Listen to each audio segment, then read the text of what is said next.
Hi hello నమస్తే. నేను మీ కౌండిన్య.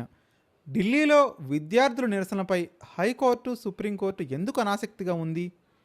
ఈ కథేంటి? ఈ విషయాల వెనక ఉన్నటువంటి అంతర్గత సంభాషణలేంటి అనేది ఈ వీడియోలో స్పష్టంగా తెలుసుకునే ప్రయత్నం చేద్దాం. వీడియోని చివరి వరకు చూడటానికి ప్రయత్నించండి.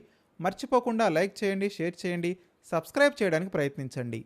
ఢిల్లీలో కాక్రోచ్ జనతా పార్టీ ఆధ్వర్యంలో విద్యార్థులు, యువత పెద్ద ఎత్తున చేపట్టిన నిరసనలకు సంబంధించిన విచారణ జరిపేందుకు ఢిల్లీ హైకోర్టు, సుప్రీంకోర్టు ఇంట్రెస్ట్ చూపించడం లేదు. పిటిషన్లను వెంటనే విచారించే విషయంలో అనాసక్తిని కనబర్చాయి. నీట్ పరీక్ష, ప్రశ్నాపత్రాల లీకేజ్, విద్యార్థులపై పోలీస్ చర్యలపై దాఖలైన పిటిషన్ను అత్యవసరంగా విచారించేందుకు సుప్రీంకోర్టు నిరాకరించడం జరిగింది. వీడియోలో ఉన్నాయని న్యాయవాది చెప్పినా వాటిని చూసేందుకు మా వద్ద సమయం లేదంటూ ప్రధాన న్యాయమూర్తి సూర్యకాంత్ వ్యాఖ్యానించారు.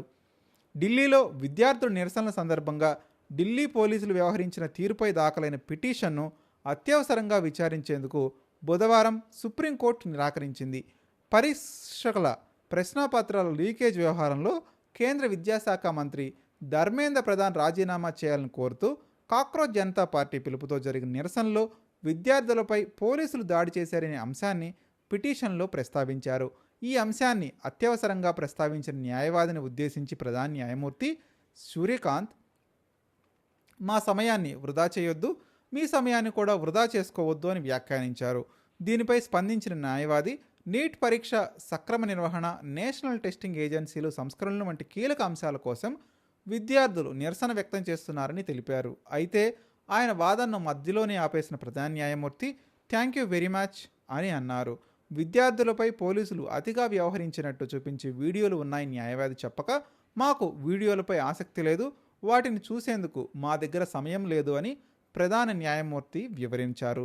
కేంద్రానికి వ్యతిరేకంగా సీజేపీ చేపట్టిన చలో పార్లమెంట్ మార్చ్ సోమవారం నాడు తీవ్రమైనటువంటి ఉద్రిక్తతలకు దారితీసిన సంగతి మనందరికీ తెలుసు. ఆందోళనలో పాల్గొన్న విద్యార్థులపై పోలీసులు లాఠీ చార్జ్ సైతం చేశారు. అయితే దీన్ని వ్యతిరేకిస్తూ ఢిల్లీ హైకోర్టులో మంగళవారం ప్రజా ప్రయోజన వ్యాజ్యం దాఖలైంది. దీనిపై అత్యవసర విచారణ చేపట్టాలని పిటిషనర్ పట్టుబట్టారు. కానీ ఢిల్లీ హైకోర్టు సీజేపీకి ఊహించని జలక్కిచ్చింది.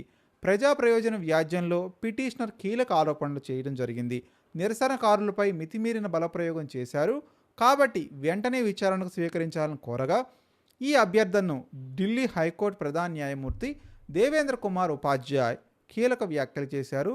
ఈ విషయంలో కోర్టును లాగొద్దు అని కీలకమైనటువంటి ప్రకటన చేశారు. మీరు కూడా మీ అభిప్రాయాన్ని కామెంట్ రూపంలో తెలియజేయండి.